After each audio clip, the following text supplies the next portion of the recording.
Muy buenas tardes con todos. Espero estén bien.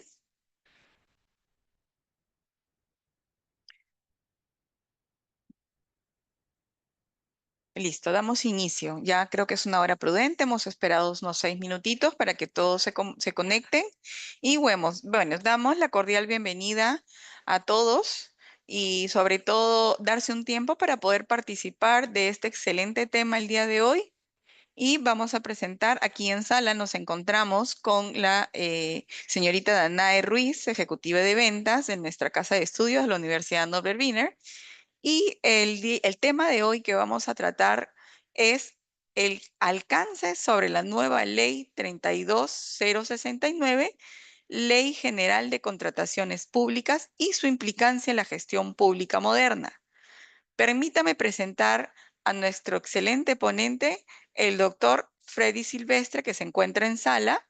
Gracias, doctor. Le damos la cordial bienvenida a este webinar, donde nos va a presentar excelente información, sobre todo para nosotros, para nuestro alcance, tanto para nuestros alumnos de la maestría en gestión pública y gobernabilidad, además de los interesados en llevar esta excelente maestría.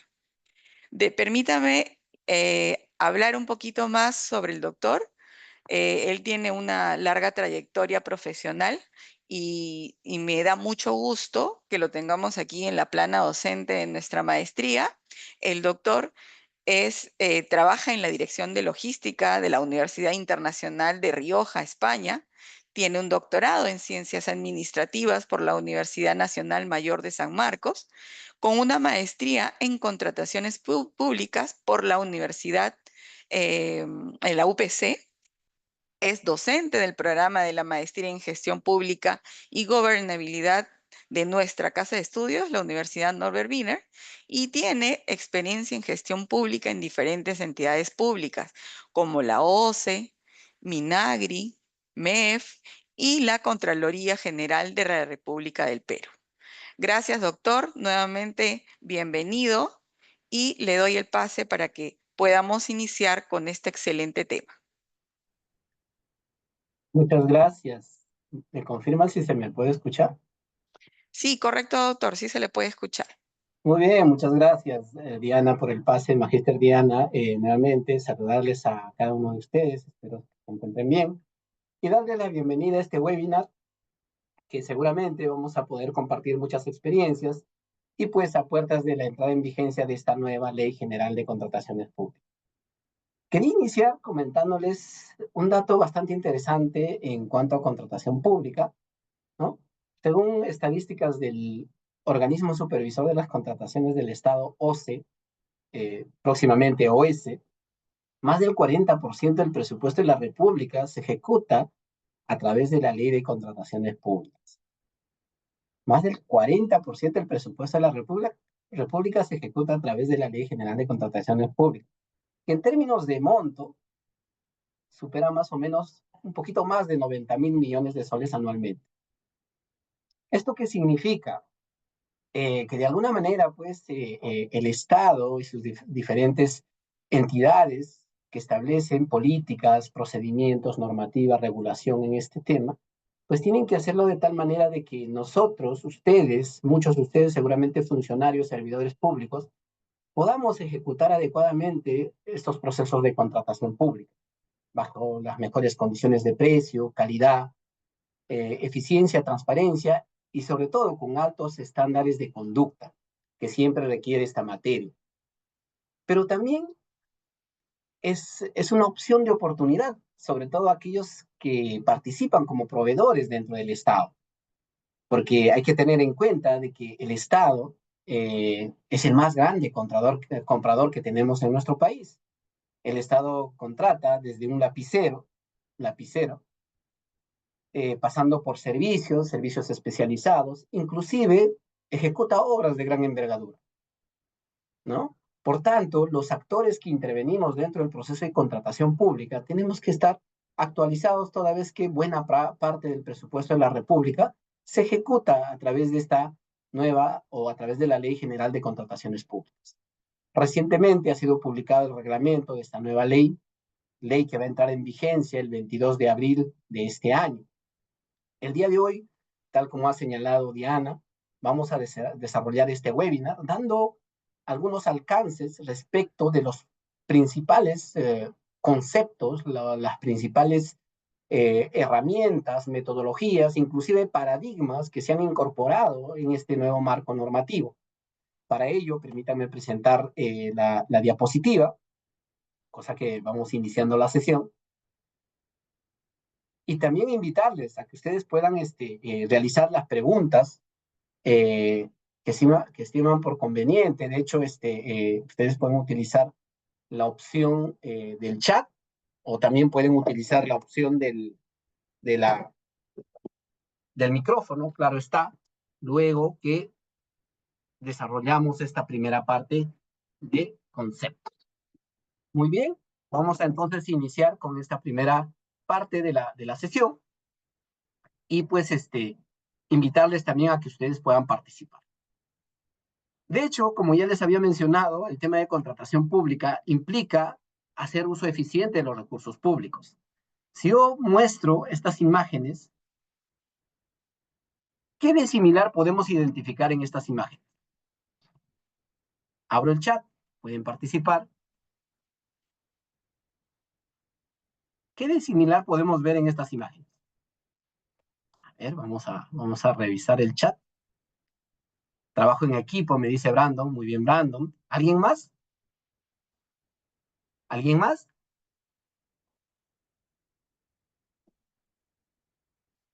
Equipamiento para el desarrollo de funciones. Muy bien.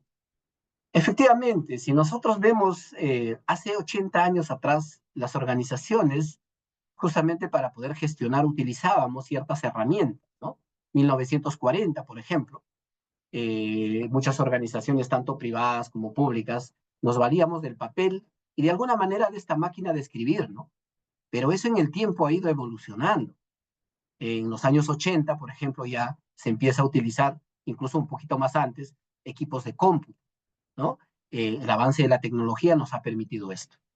Equipos de cómputo que de alguna manera lo utilizábamos tanto organizaciones públicas como también organizaciones privadas. Esto en los últimos 40 años ha ido evolucionando más.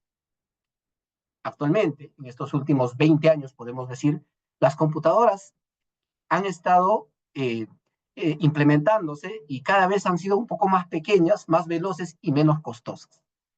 Eso ha significado, pues, de que de alguna manera nosotros estamos utilizando nueva tecnología. Sin embargo, la forma de gestionar no ha cambiado mucho. No ha cambiado mucho en el sentido que muchas entidades públicas todavía seguimos gestionando como si nos encontráramos en los años 40 o en los años 80. En estos últimos 10 años sabemos que la tecnología ha avanzado grandemente. Ya no hablamos de una industria 4.0, sino hablamos de una industria 5.0, fíjense, donde tecnologías disruptivas nos acompañan en nuestro día a día. Y como Estado, como gobierno, también tenemos que estar a la vanguardia de esto. En estas últimas semanas, por ejemplo, hemos visto el tema de las inteligencias artificiales, una disputa de cuál es mejor. Seguramente ustedes han escuchado del chat GPT, del DeepSeek, que ha estado pues totalmente llenando las redes con diferentes opiniones. Si nosotros preguntamos a ChatGPT o a DeepSeek, ¿cómo nos vemos o cómo vemos la administración pública o una oficina de acá a 20, 25 años? Me tomé el tiempo y el día de ayer pregunté a ChatGPT, hice esa pregunta. Fíjense que de acá 20, 25 años esto va a cambiar. Ya no solamente vamos a utilizar de alguna manera equipos de cómputo, probablemente ya vamos a tener una estrecha relación con otro tipo de tecnología, robots, ¿no? Procesos automatizados y en muchos casos seguramente actividades que actualmente realizamos de manera habitual los humanos van a ser reemplazados por nuevas tecnologías. La pregunta es, ¿estaremos preparados para poder asumir y afrontar estos nuevos cambios? Al igual que la evolución de la tecnología, la gestión pública también ha tenido una evolución. Si nosotros trazamos una línea de tiempo de cómo ha venido cambiando la gestión pública en estos últimos 100 años, claramente podemos ver marcadas diferencias entre los diferentes paradigmas que se han desarrollado en el tiempo. Partiendo del modelo burocrático planteado por Max Weber en los años 1920, modelo que se fundamentaba principalmente, por ejemplo, por establecer reglas rígidas, una organización jerárquica, ¿no? Una comunicación vertical, muchas veces catalogado como una administración lenta. Posterior a este paradigma, debido a la necesidad de superar estas falencias que mostraba la administración pública, en los años 80 nace un nuevo concepto que se llama nueva gestión pública. Este nuevo concepto, este nuevo paradigma, busca dar de alguna manera solución a las principales falencias que mostraba el modelo weberiano, el modelo burocrático. Pero si nosotros nos fijamos en nuestras entidades públicas que actualmente vienen desarrollándose en nuestro país, muchas entidades públicas todavía nos hemos quedado, ¿no?, en este primer modelo. Entonces, la nueva gestión pública nace como un paradigma para poder dar solución a aquellos problemas que se tenía con el primer modelo. En sencillo, y para ser concretos con el tema del tiempo, este modelo plantea de que el Estado debe ser gestionado a imagen y semejanza del sector privado, donde la eficiencia era el punto de partida para poder generar valor público. Por eso es que en este modelo muchos países, sobre todo aquellos que formaban parte de la OCDE, han implementado este modelo, ¿no?, acogiendo herramientas que se tenía en el sector privado, por ejemplo, el planeamiento estratégico, la gestión para resultados, ¿no?, el control de la calidad, que vienen del sector privado. Sin embargo, este modelo también tenía sus falencias, porque no solamente nos tenemos que enfocar en la gestión interna del Estado, sino el Estado existe por y para las personas. Entonces, en este modelo se deja a un lado, ¿no?, las personas como tal. En los años 90 nace un nuevo concepto, un nuevo paradigma, post-nueva gestión pública, que justamente busca remediar, ¿no?, esa brecha generada por el modelo anterior, humanizando más las políticas públicas, buscando una interacción mayor con los otros actores que formamos parte de la sociedad. Vuelvo a reiterar, el Estado existe por y para las personas, ¿no? Entonces, en este nuevo concepto se busca mayor participación del ciudadano en el quehacer del Estado. Posterior a ello nace un nuevo concepto, la gobernanza pública. Fíjense, año 2000, gobernanza pública. ¿Qué involucra este concepto? Brevemente, en realidad, el concepto de gobernanza pública implica de que para poder dar solución a los problemas públicos que se presentan dentro de la sociedad, esto no solamente atañe al Estado, sino también es necesario involucrar a los demás actores dentro de la sociedad. Por ejemplo, la academia, por ejemplo, el sector privado, el propio ciudadano, para que de esta manera se pueda dar solución a estos problemas públicos. Este modelo, muchos países lo han adoptado. Este modelo es la que sustenta la nueva versión de la política de modernización de la gestión pública en nuestro país. ¿Se dan cuenta? Y a estos últimos 5 o 10 años vuelve a evolucionar la gestión pública. Ya no estamos hablando solamente de una gobernanza pública, sino hablamos de una gobernanza pública inteligente. ¿Por qué? Vuelvo a reiterar, ¿no? Ya no estamos en la industria 4.0, sino estamos transitando una industria 5.0, en la que la tecnología viene avanzando exponencialmente, sobre todo aquellas tecnologías disruptivas, ¿no?, como la inteligencia artificial, como el blockchain, gemelos artificiales, robótica, que están cambiando nuestra sociedad. De hecho, el Estado como tal también tiene que estar a la vanguardia. Tenemos que implementar mecanismos, saber utilizar este tipo de tecnologías, ¿no? Un ejemplo claro que se da en otros países de primer mundo, países que están prácticamente en el top del desarrollo, están implementándose, por ejemplo, las ciudades inteligentes.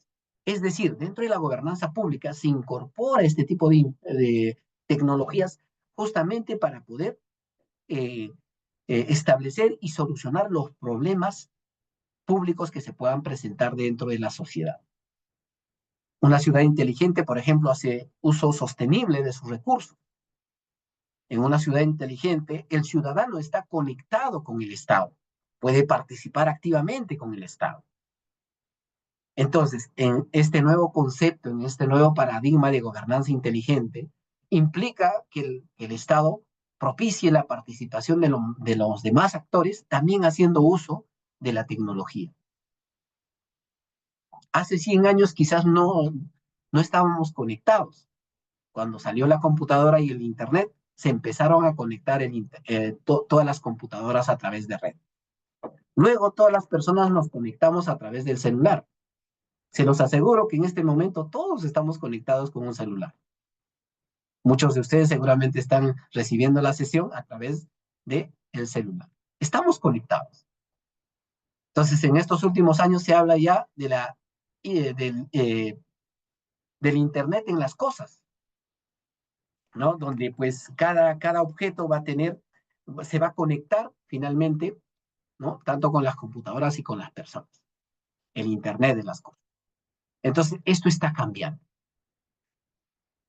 De hecho, eh, para poder claramente definir si estamos en una gestión pública moderna, es necesario dar una mirada a cómo vamos en el aspecto gubernamental dentro del Estado peruano. Si bien es cierto, tal como lo he mostrado, la gestión pública en estos últimos 100 años ha evolucionado grandemente, hay un concepto clave que debemos tomar en cuenta. El Estado existe por y para las personas. Bajo el concepto de gobernanza pública, el nuevo modelo de la política de modernización de la gestión pública pone como centro de atención al ciudadano, estableciendo pues sus 5 componentes y sus 2 ejes transversales, que no lo vamos a profundizar por temas de tiempo.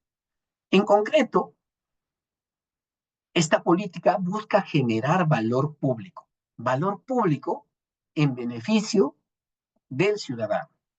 El Estado existe por y para los ciudadanos. En ese marco, es importante que nosotros, como gestores públicos, debemos tener claro cuándo generamos valor público. Este concepto es clave para entender qué es lo que plantea esta nueva reforma en materia de contrataciones del Estado. Cito a este académico, profesor Mark Moore, que señala que se genera valor público cuando el público, el ciudadano, reconoce o reconozca el bien o servicio como una respuesta a su necesidad o preferencia. Aprecie la calidad del bien o servicio como una respuesta adecuada a esa necesidad.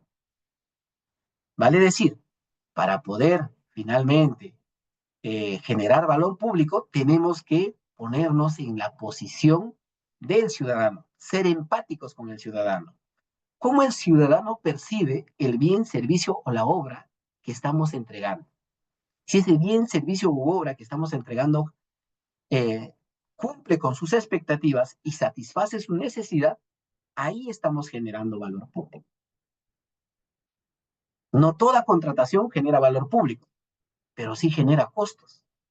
Tenemos más de un ejemplo sobre ese tipo de contrataciones que se dan en nuestro país. La política de modernización de la gestión pública también establece 2 formas de generar valor público. La primera forma, está estrechamente relacionado a este concepto que dice este profesor. Nos dice, ¿no? Las intervenciones públicas que adoptan la forma de bienes, servicios, inclusive regulación, satisfacen las necesidades y expectativas de las personas. Fíjense las palabras, ¿no? Necesidades y expectativas de las personas, del ciudadano. El Estado tiene que satisfacer las necesidades y las expectativas. Ahí vamos a generar valor público. ¿Alguna vez ustedes han ido a sacar una cita no sé, en un centro de salud, en una posta, en un hospital público? Muchos de nosotros hemos salido más frustrados que nunca, ¿no? Por veces, cuando no nos atienden adecuadamente, salimos un poquito renegando y podemos decir que se está generando valor público. Probablemente, ¿no? Y eso implica una responsabilidad para todos, ¿no? Para todos los que estamos dentro del Estado. Pero también valor público nos dice la política de modernización de la gestión pública, que se genera cuando se optimiza la gestión interna. Se refiere a la administración interna del Estado, a través del uso más eficiente, productivo de los recursos públicos, para que de manera directa o indirecta se puedan satisfacer necesidades y expectativas de las personas. Vale decir, en esta segunda forma podemos generar valor público haciendo uso eficiente, gestionando eficientemente la administración interna del Estado.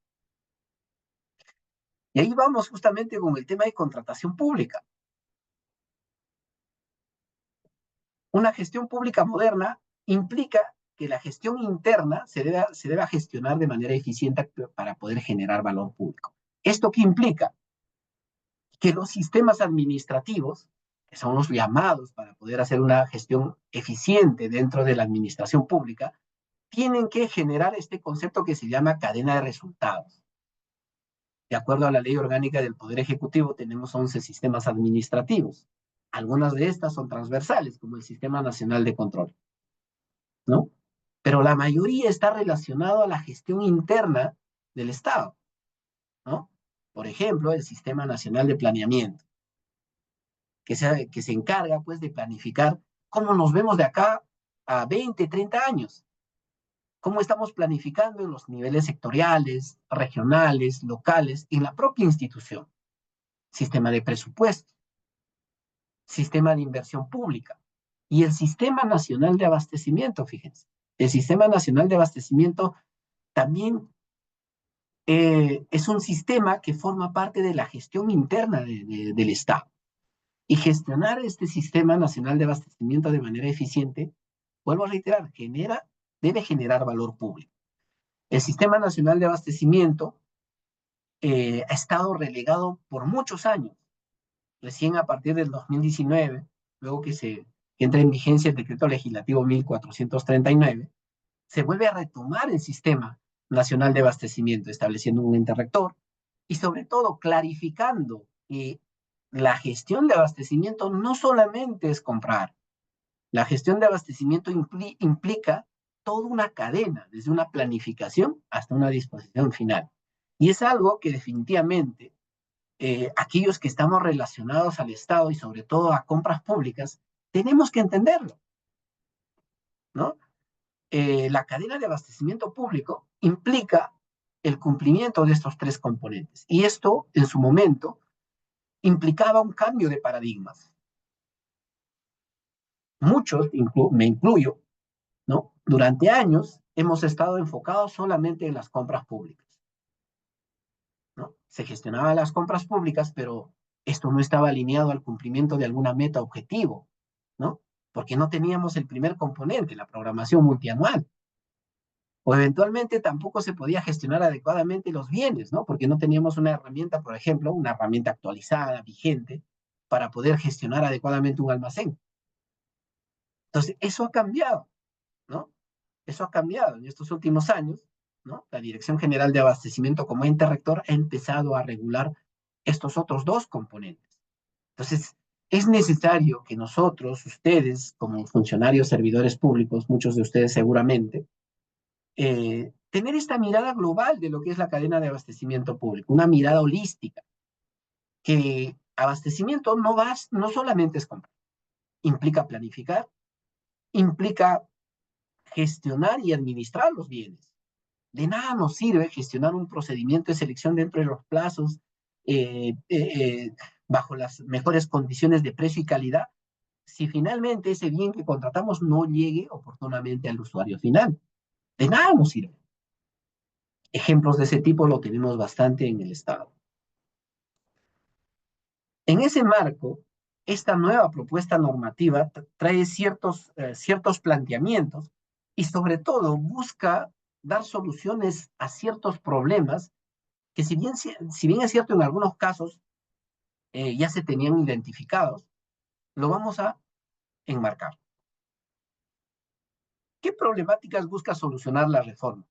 Porque realmente esta nueva Ley General de Contrataciones Públicas no es un cambio, es una reforma, ¿no? Como ya lo vamos a ver, implica no solamente conocer los nuevos modelos, sino interiorizarlo y cambiar la forma de gestionar la compra. Entonces, ¿cuáles son las problemáticas que han motivado esta reforma?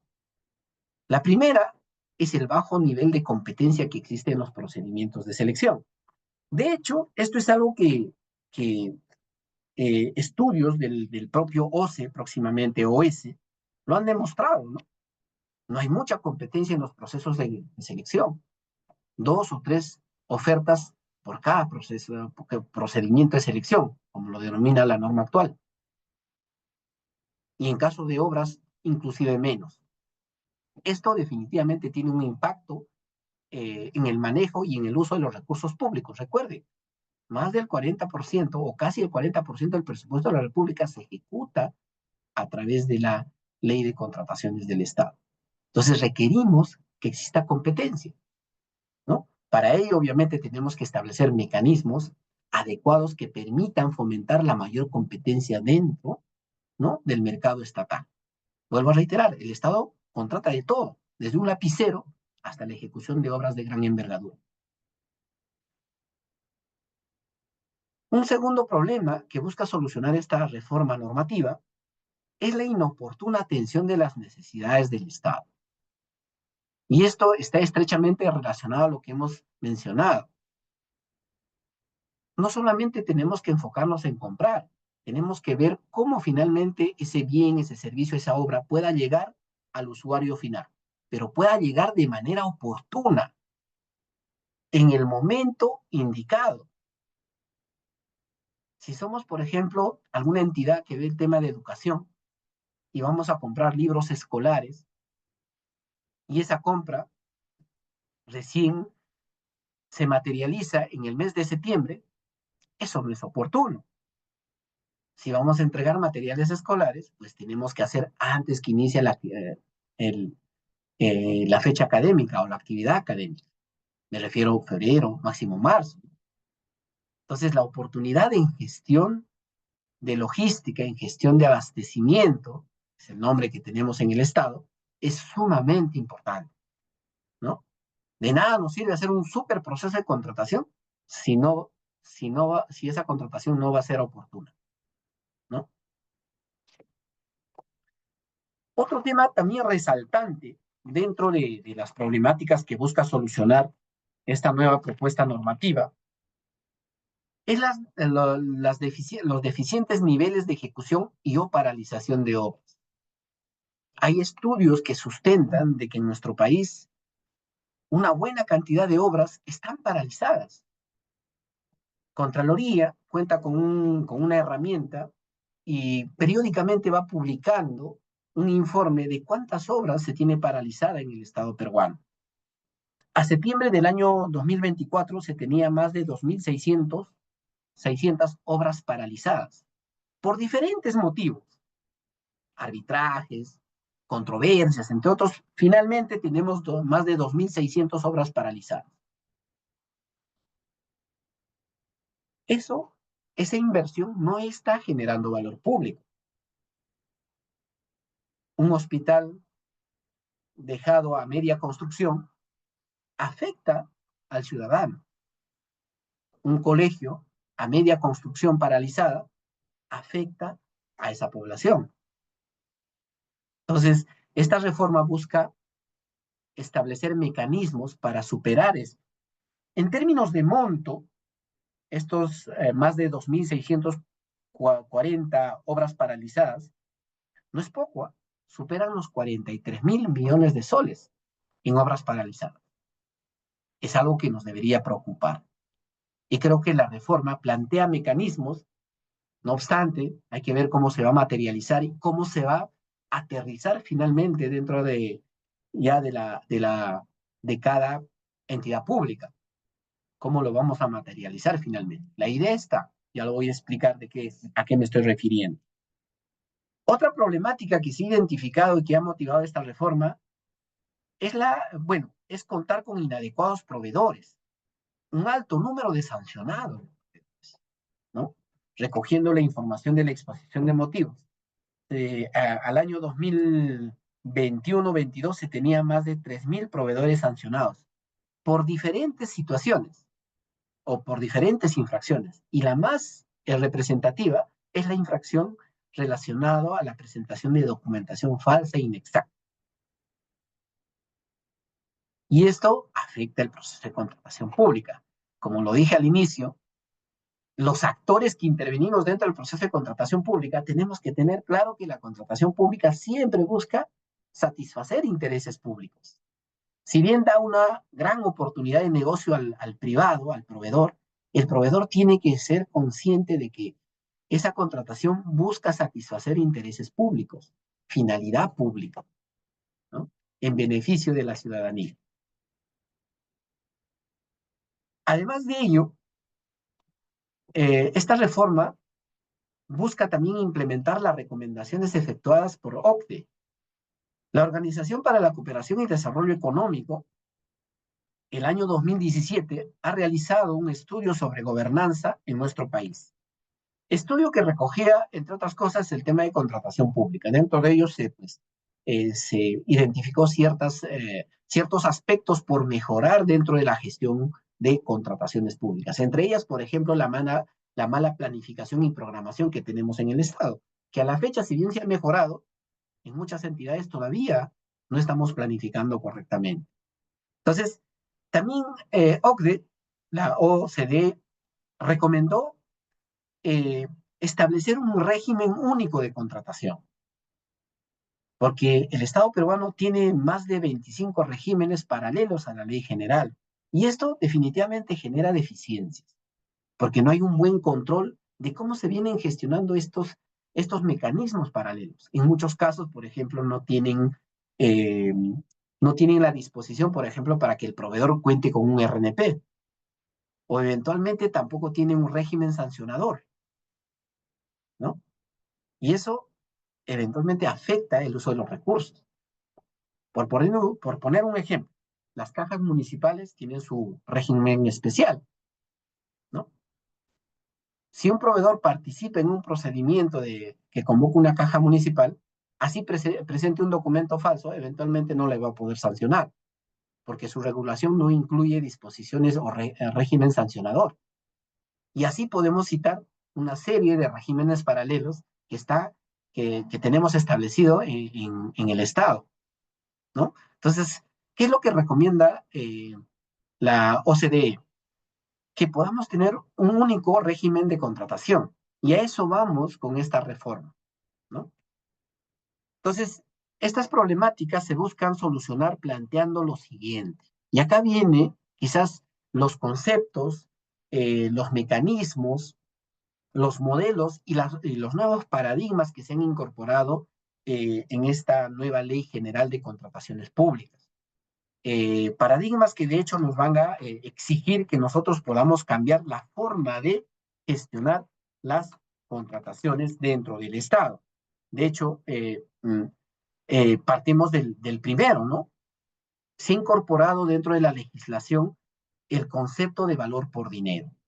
Si bien es un nuevo concepto, un nuevo paradigma para nosotros, esto ya se viene aplicando en muchas partes del mundo.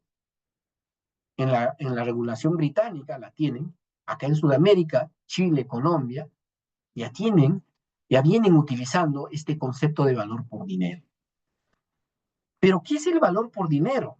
¿Y por qué es tan importante entenderlo? De hecho, estos 2 últimos meses, no solamente universidades, inclusive centros de capacitación han estado impulsando la actualización en este tema. Pero creo que lo importante acá es entender primero, ¿no? ¿Qué se busca con esta reforma? ¿Qué se busca con esta reforma? Partiendo, por ejemplo, ¿qué busca este nuevo concepto de valor por dinero? Para poder entender el valor por dinero, tenemos que responder a esta pregunta. ¿Cuál es la mejor manera de utilizar el dinero? Muchos de nosotros, y creo que la mayoría, tenemos necesidades ilimitadas, pero muchas veces el recurso es limitado. Podemos querer, pues, tener quizás una serie de cosas, acceso a cierto tipo de, de bienes, por ejemplo, pero muchas veces nuestro recurso es limitado. Y esto se magnifica sobre todo en el Estado, ¿no? Hay muchas necesidades y hay un limitado recurso. ¿Cómo hacemos para poder maximizar ese recurso? Ahí entra justamente el valor por dinero, el valor por dinero. Para poder un poco graficar el valor por dinero, voy a citar algo que seguramente a muchos de ustedes les ha pasado. Eh, esta frase que en algún momento yo también lo he utilizado, ¿no? Lo barato sale caro. Eso grafica lo que busca el valor por dinero. Muchas veces nosotros compramos algún bien, algún servicio, por ejemplo, creo que muchos utilizamos estos audífonos que prácticamente la mayoría la tenemos. Lo compramos por un tema de precio, el más barato. Pasada una semana, ya lo estamos cambiando. Y quizás, si uno analiza en el tiempo, lo que has comprado con un precio más barato, en la línea del tiempo te sale más caro, ¿no? Eso grafica el valor por dinero.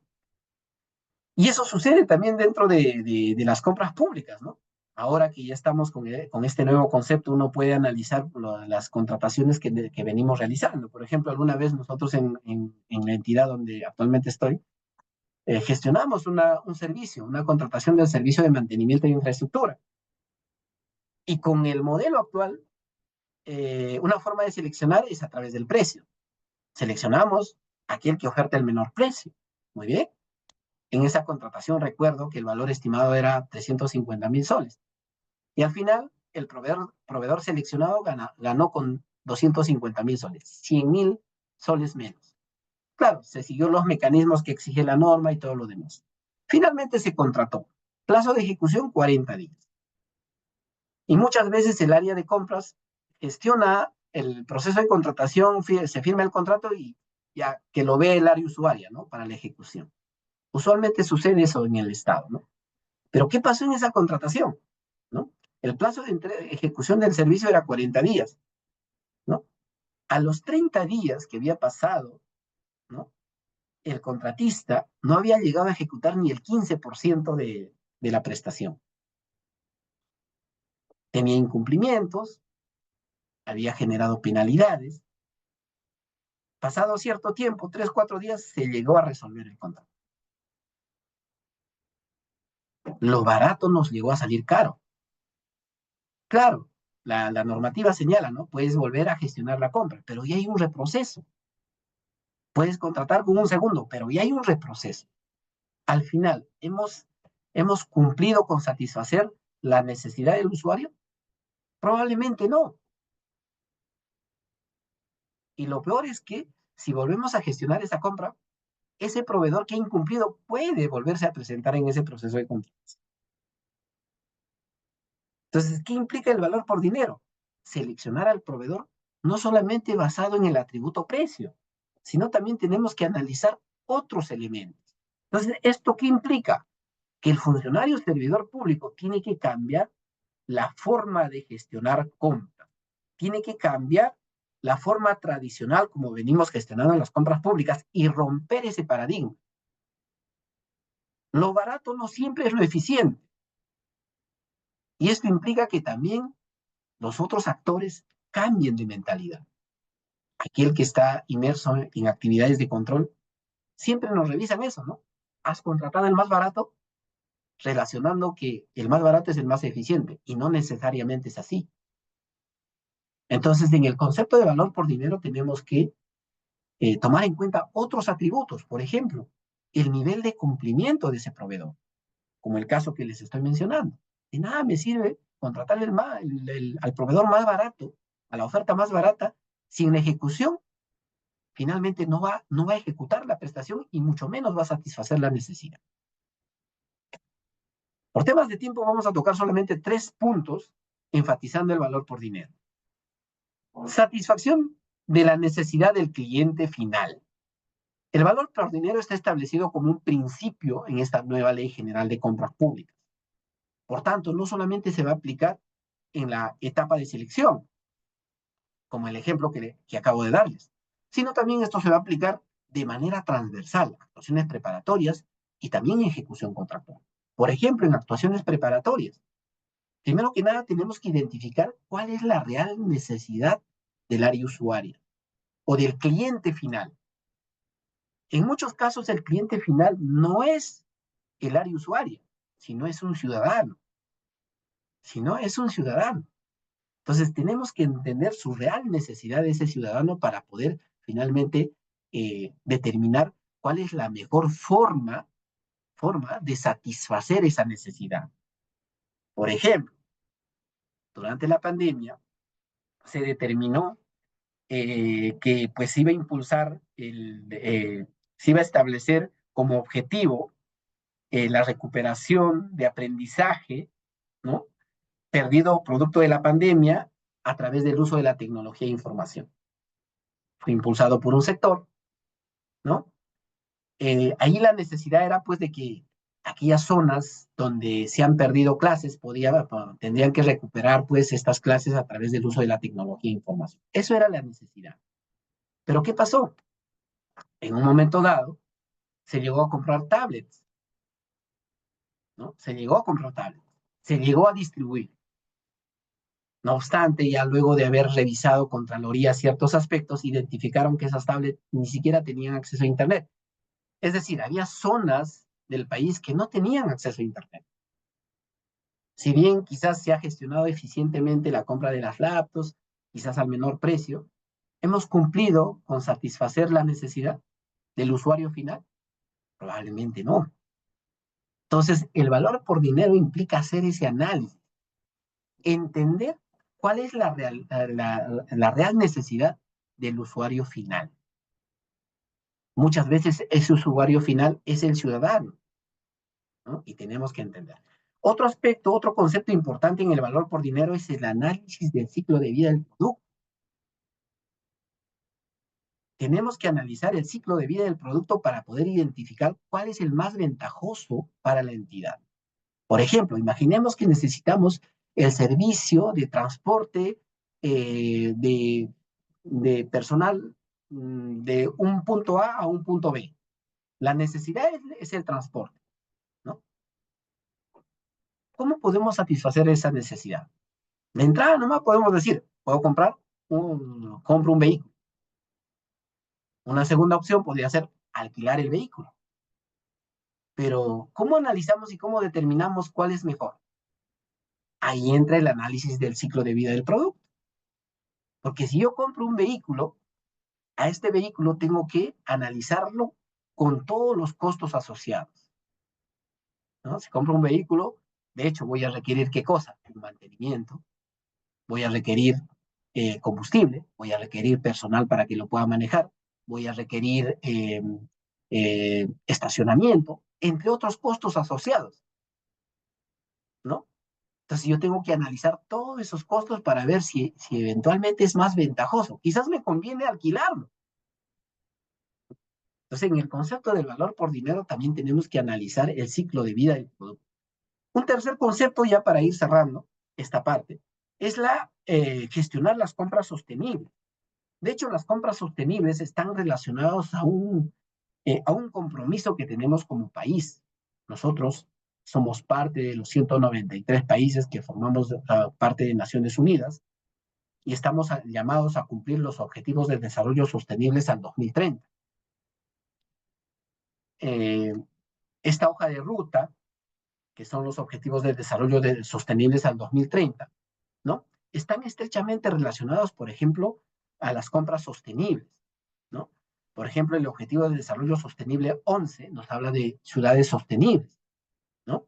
En la que, pues, el uso de los recursos, los mecanismos que utilizamos para poder optimizar los recursos tienen que establecerse. Es decir, en el marco de los Objetivos de Desarrollo Sostenible se busca dar solución a los principales problemas que nos aquejan como personas y como seres humanos, ¿no?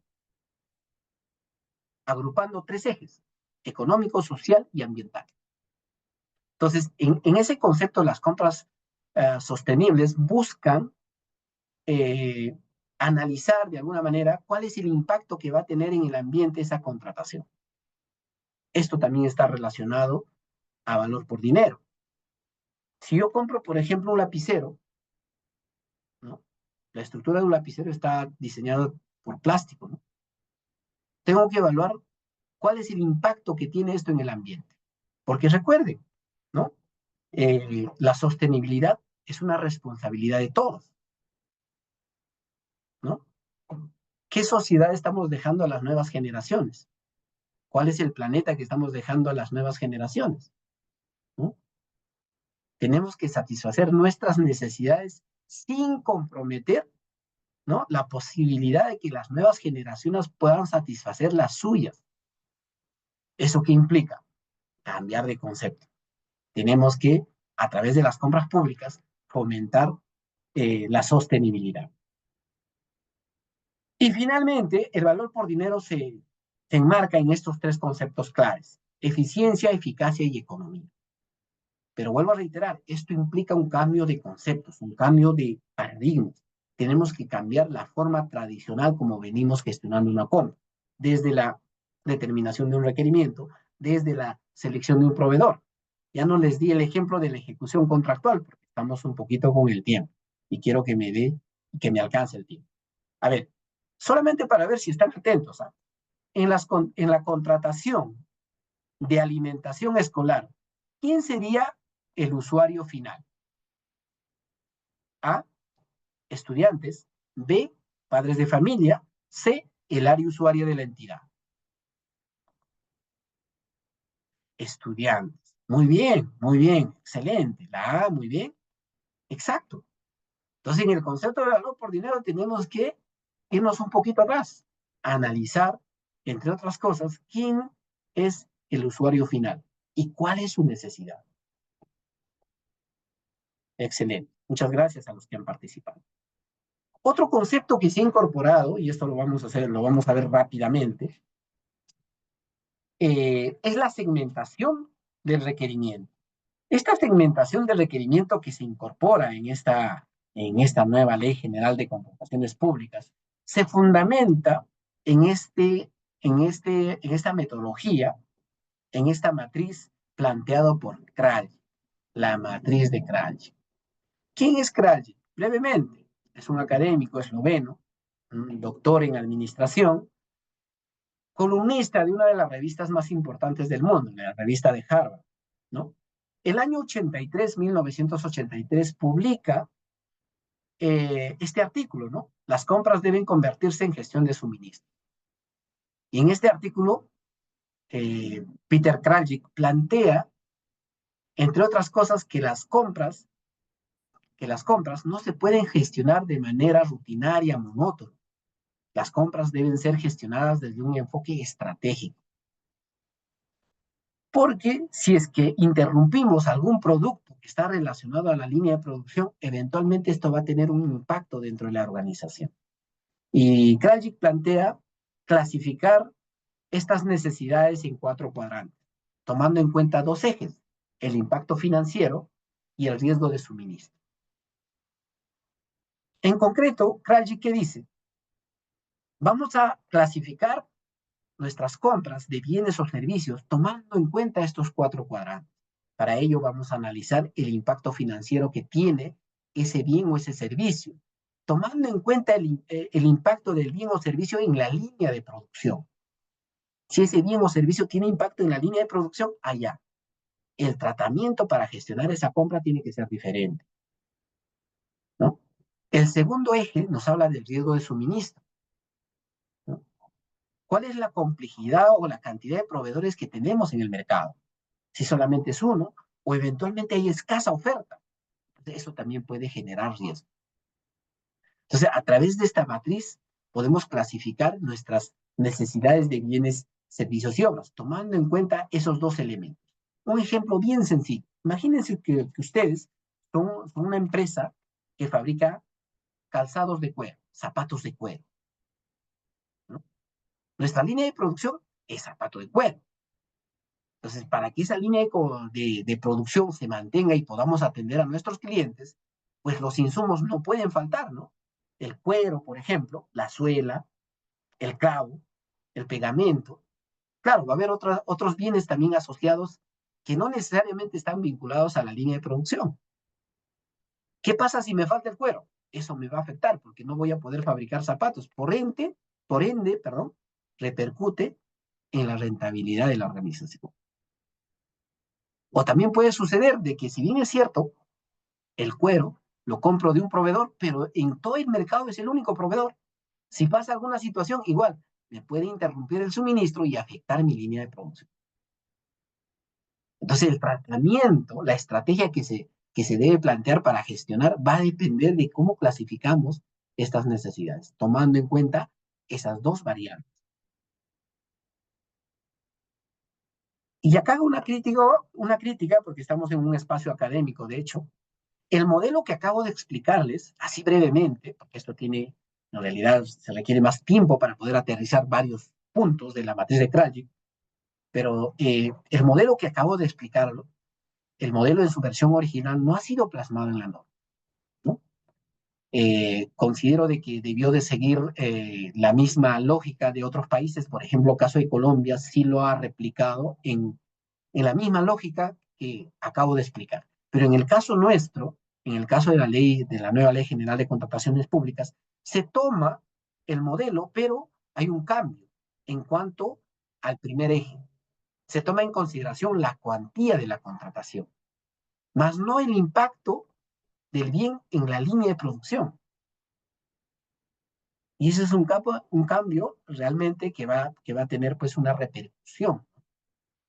Seguramente al momento de clasificar, puede inclusive aquellos bienes o servicios que no están estrechamente vinculados a la línea de producción. Si hablamos, por ejemplo, de Contraloría, la línea de producción serían actividades de control, ¿no?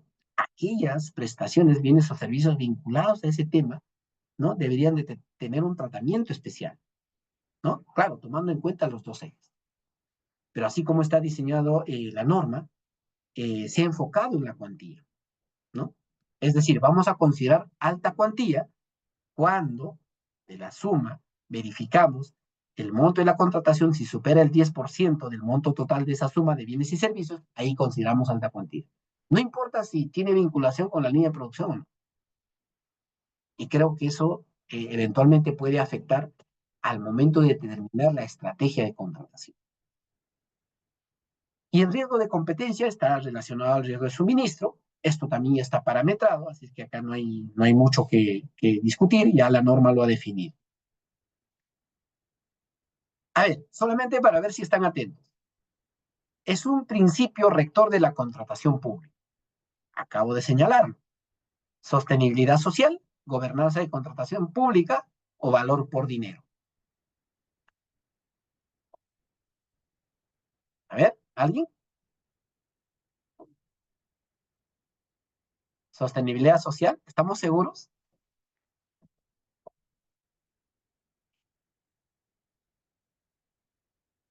Muy bien, Erwin. Excelente. El valor por dinero. El valor por dinero en esta nueva Ley General de Contrataciones Públicas está considerado como un principio. Por tanto, es de aplicación transversal, ¿no? Vamos a tener que utilizarlo, tal como lo hemos visto, en actos, selección y ejecución contractual. Muy bien, vamos acelerando un poquito más. Otro de los temas sumamente importantes que incluye la reforma es la profesionalización del comprador público.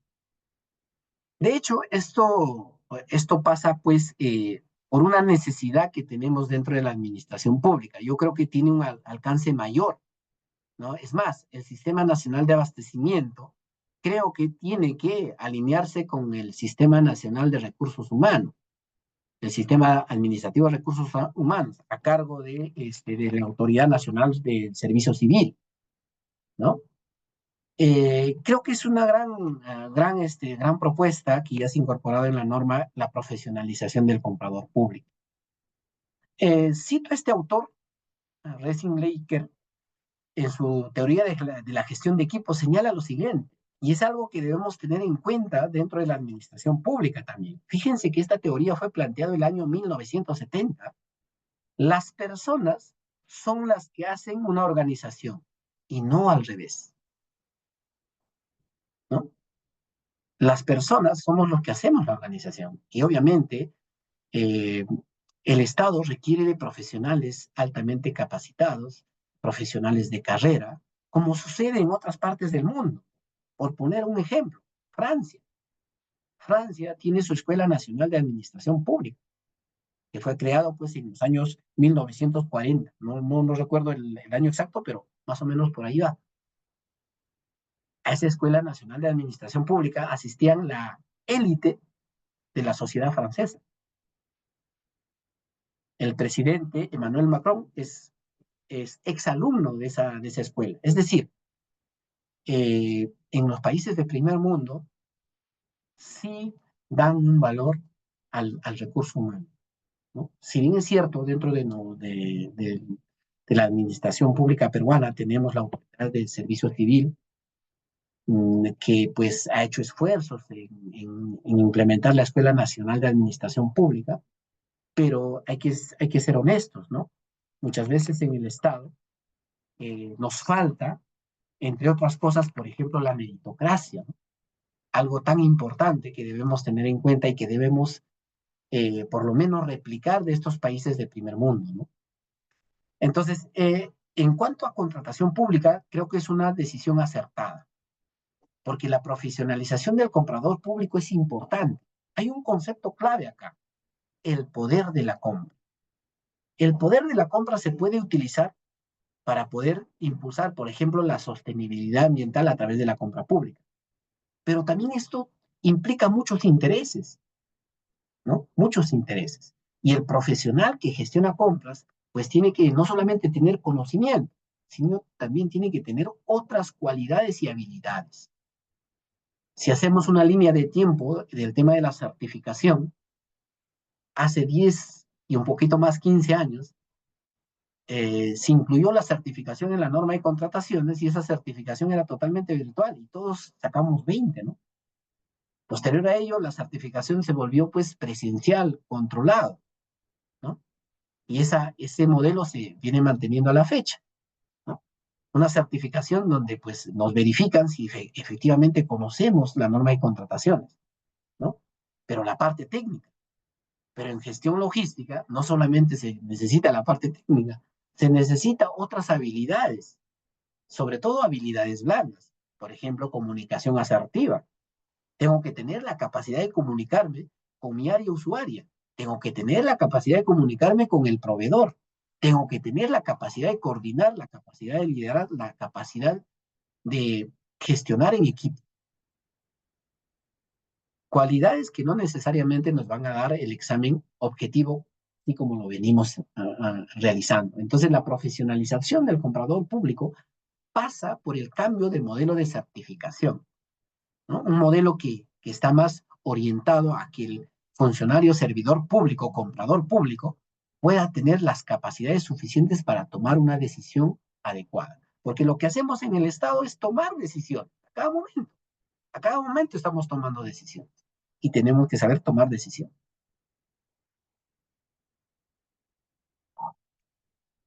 Otro de los cambios es la gestión de riesgos en las contrataciones públicas. Y acá voy a citar un extracto del estudio que realizó la Organización para la Cooperación y Desarrollo Económico. Fíjense lo que señala la OCDE respecto de las contrataciones públicas. Nos dice, ¿no? Las contrataciones públicas es una de las actividades gubernamentales con más riesgo. Claro que sí. Recuerden, más del 40% del presupuesto de la República lo gestionamos a través de la Ley General de Compras Públicas, ¿no? Nos dice, eh, esto puede generar, por ejemplo, una mala gestión, inclusive corrupción. El tamaño, volumen, regulación de las transacciones, las estrechas interacciones entre el sector público y privado y progresivamente la complejidad de los procedimientos son las principales razones del fuerte potencial de corrupción en el sector público. Hace un par de años veía una estadística de una organización que publicaba indicadores sobre temas de corrupción, ¿no? El segundo tema más vulnerable a la corrupción era la contratación pública,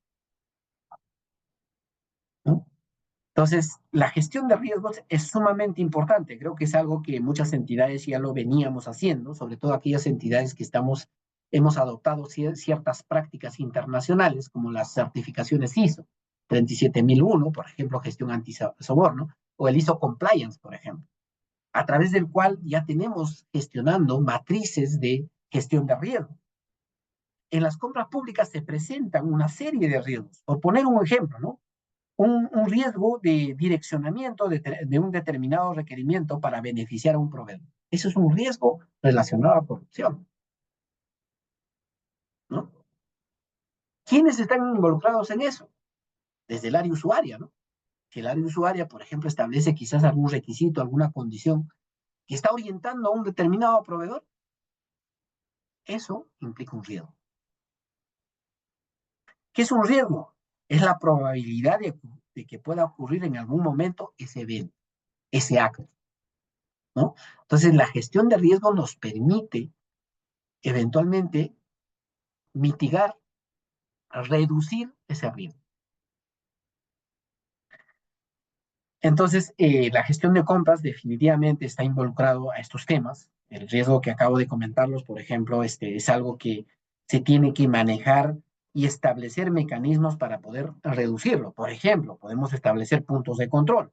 Otro ejemplo, podemos establecer una indagación abierta, que es lo que hacemos, ¿no? Si el área usuaria, que conoce parte técnica, quizás ha establecido alguna característica que por ahí en el mercado solamente uno cumple, ¿qué tenemos que hacer? Aperturar el mercado. Es una forma de asegurarnos de que efectivamente no se esté realizando ese tipo de actos.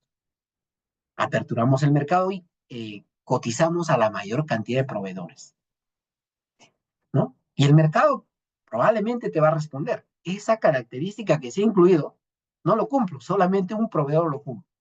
Por tanto, está restringiendo el mercado. Ese es un riesgo. Entonces, la gestión de riesgo ahora se va a gestionar, la gestión de riesgo ahora se va a implementar en todos los objetos. En la norma actual solamente la teníamos en obras, pero no con esta dimensión, ¿no? Que en este caso nos está hablando incluso de riesgos de corrupción. Finalmente, ya para ir cerrando, les había comentado que hay un buen porcentaje del presupuesto de la República que se encuentra inmersos en obras paralizadas, ¿no?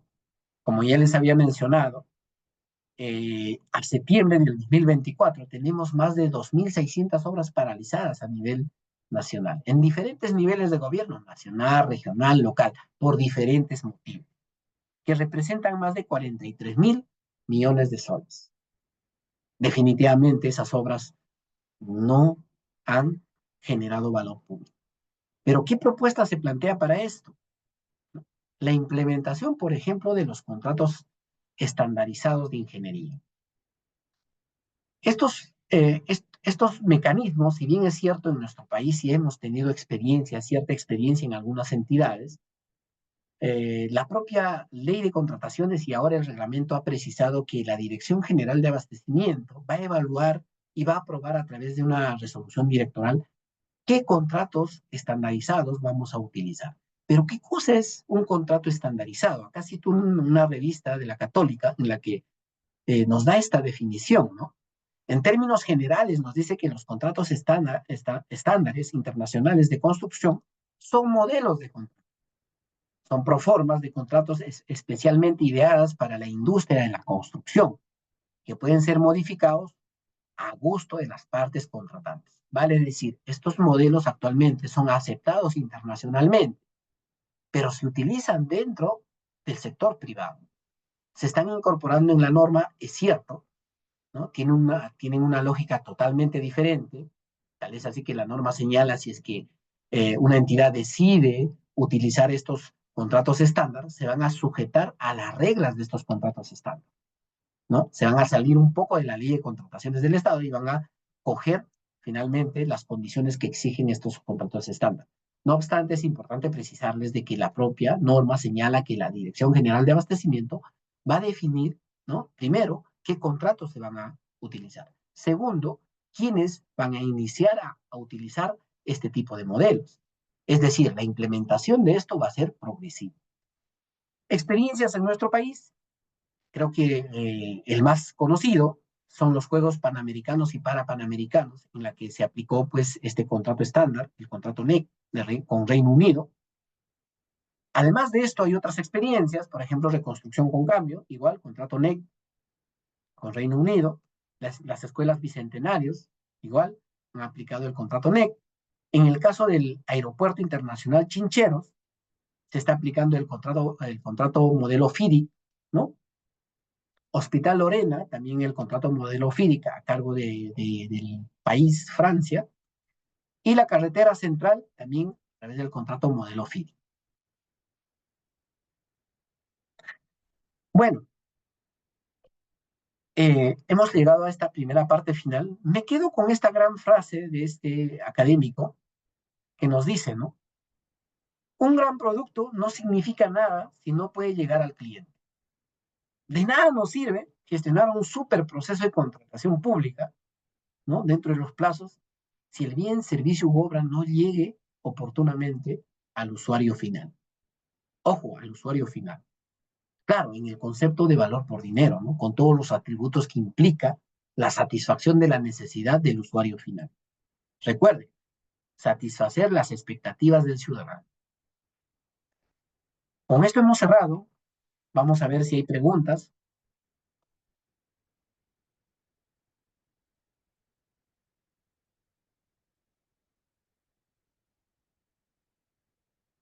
No sé si tienen alguna pregunta. Voy a revisar el chat. Si por ahí hay alguna pregunta, voy atendiendo. Si no, vamos dando pase. Bueno, hay una primera pregunta. No sé si podemos, a ver, empecemos. Quiero información para la certificación y las clases grabadas, me dicen.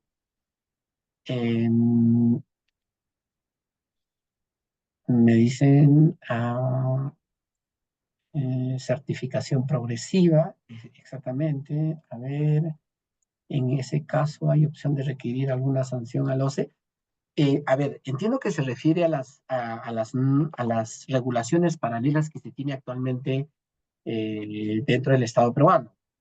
En el marco de la norma vigente, no es posible requerir una sanción al OCE, no es posible, ¿no?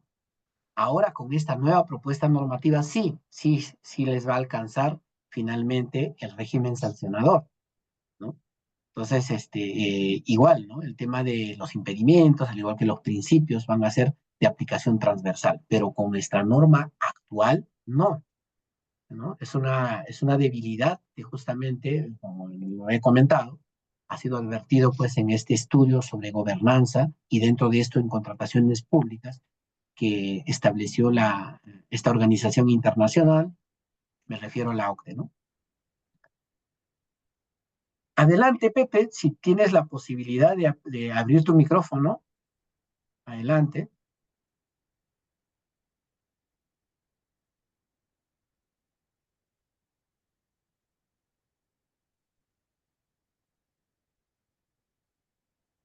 Yo creo, doctor, que nos pueden ir escribiendo en el chat.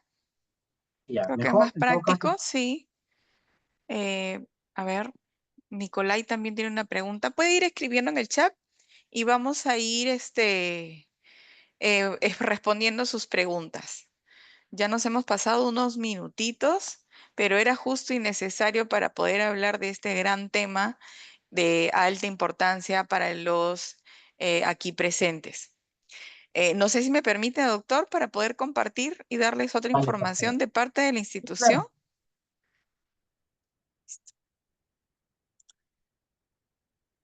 No se nos vaya a ir, doctora. A ver, voy a compartir.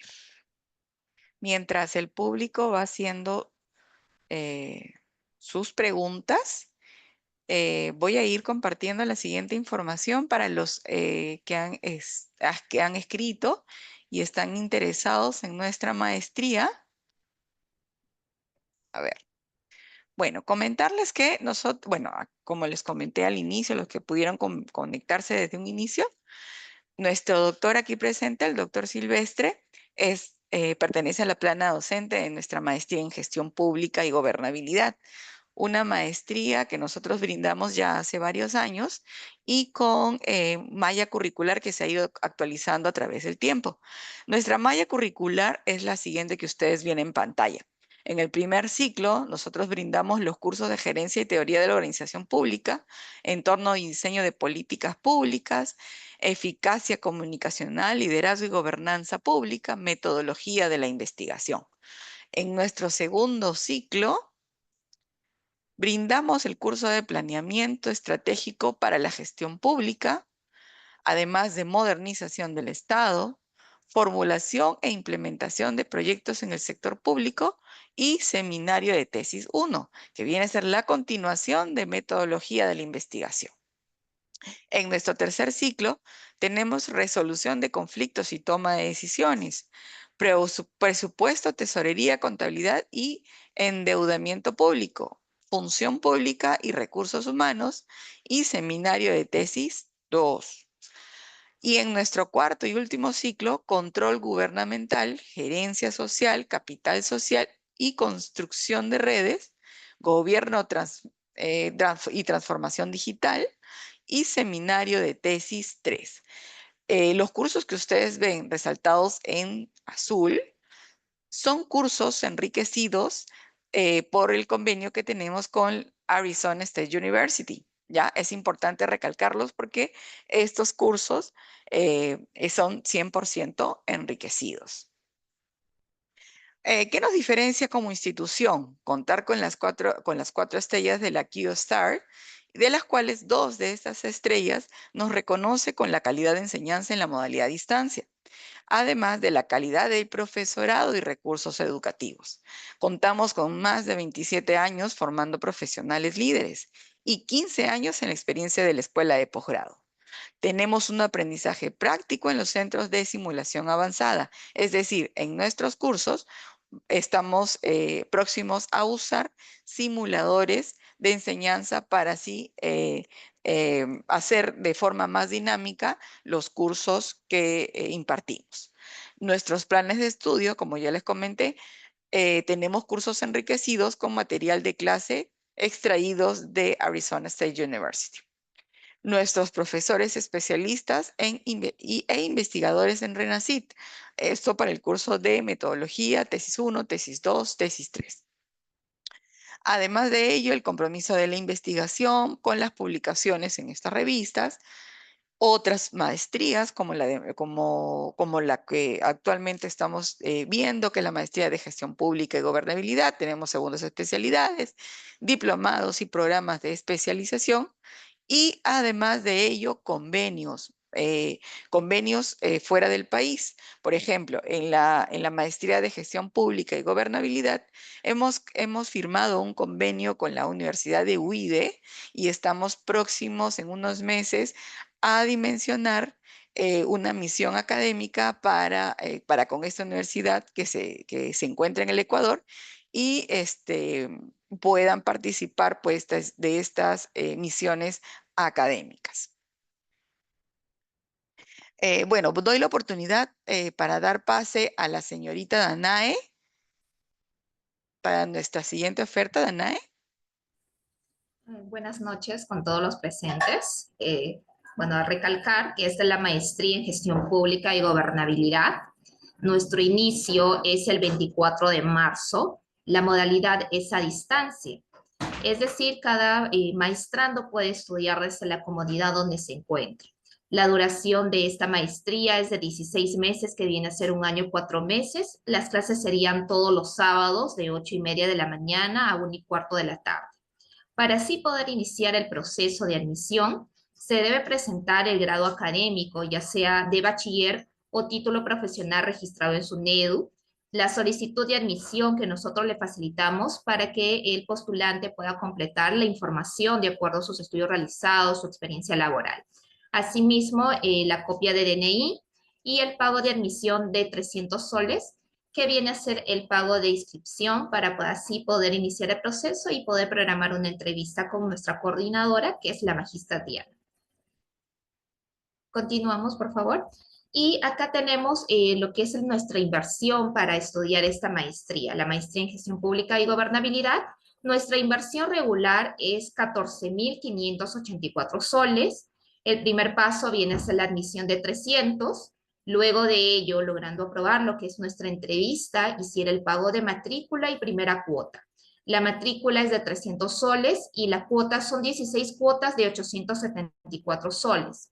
Sin embargo, de repente, si forma parte de nuestra casa de estudios, como la Universidad Wiener, o de repente el Instituto Carrión ya cuenta con su grado académico de bachiller registrado en SUNEDU, podríamos otorgarle lo que es el 30% de descuento. Esto quiere decir que nuestra cuota de pensión podría variar. En vez de 874 soles en 16 cuotas, sería 612 soles. Y si fuera financiado, de repente, si deseamos reducir el monto a pagar de manera mensual, podemos otorgar el financiamiento hasta en 20 cuotas, que sería de 489 soles. La inversión regular es 14.584 soles. Con el 30% de descuento para egresados, su inversión sería 10.389 soles. También tenemos un descuento que es por convenio. De repente, está colegiado y habilitado en CORLA, Colegio de Administradores, Colegio de Abogados, Ingenieros, Tecnólogos Médicos, obstetras, entre otras profesiones, pueden ingresar a este convenio. Este convenio del 20% sería la cuota de pensión en 16 meses, 699 soles. Si fuera financiado en 20 cuotas, sería de 559 soles. Nuestra inversión con el 20% de descuento sería 11.787 soles. Y también tenemos una inversión con el 15% de descuento. Estos son para todos los profesionales de repente que no están dentro de nuestro convenio o de nuestro perfil de egresados. Podemos otorgar este 15% de descuento por inicio de inscripciones, que ya estamos próximos a nuestro inicio, que es el 24 de marzo. Se le podría otorgar este 15% de descuento. Esto quiere decir que la cuota de pensión en 16 cuotas sería 743 soles y si fuera financiado en 20 cuotas sería de 594 soles. Nuestra inversión regular sería con el 15%, 12.486 soles. ¿Qué esperas? Haz el cambio y forma parte de nuestra maestría en gestión pública y gobernabilidad. Mi nombre es Danae Ruiz, yo soy la asesora educativa de este programa, encantada en poderte guiar en el proceso. Me puedes escribir o me puedes llamar a mi número, que es el 924-958501, y mi correo es danae.ruiz@winner.edu.pe. Yo encantada en poderte ayudar, resolver tus consultas, dudas que podrías tener respecto a este proceso de admisión. Gracias. Muchísimas gracias, Danae. Bueno, doctor, no sé si han podido hacer consultas. Creo que, a ver, vamos a ver aquí por el chat. Sí, sí, estuve revisando Estás unas preguntas. excelente, excelente. A ver, Em, vamos a sí, responder. a ver. La primera pregunta dice, hola, buenas noches, disculpe, llegué un poco tarde y es importante la clase. La pregunta es, ¿a qué se refiere cuando habla de suministro? Bueno, en realidad, el suministro, así como está establecido en la normativa de contrataciones del Estado, es la entrega de bienes que requiere la entidad y esta entrega de bienes se realiza de acuerdo, usualmente de acuerdo a un cronograma, a un plazo establecido dentro del requerimiento, ¿no? Entonces, cuando nos referimos a suministros, nos referimos a ese tipo de compras, compra de bienes que están asociados a una entrega periódica.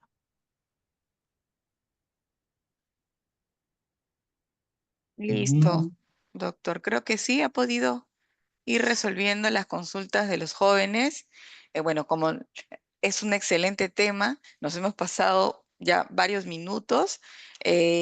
Yo creo que va a haber una segunda oportunidad para poder tocar más a profundidad del tema. Le agradezco, doctor, nuevamente por la oportunidad. Yo sé que muchos de los presentes aquí han quedado encantados, se encuentran en el día a día de este programa y también estoy colocando en el chat el nombre y los datos de la señorita Danae para que la puedan contactar, comunicarse con ella y como dijo ella, no esperen el último momento. Es la gran oportunidad. Les están brindando bastante porcentaje de descuento. Aprovechemos la oportunidad. Quien les habla, también soy magíster en gestión pública y gobernabilidad y el estudiar esta maestría me ha abierto muchísimas puertas. Agradezco nuevamente la oportunidad, doctor Silvestre. Agradezco tu acompañamiento, Danae, y algún dato adicional, Danae, que querramos indicar, sino para dar por finalizada la sesión.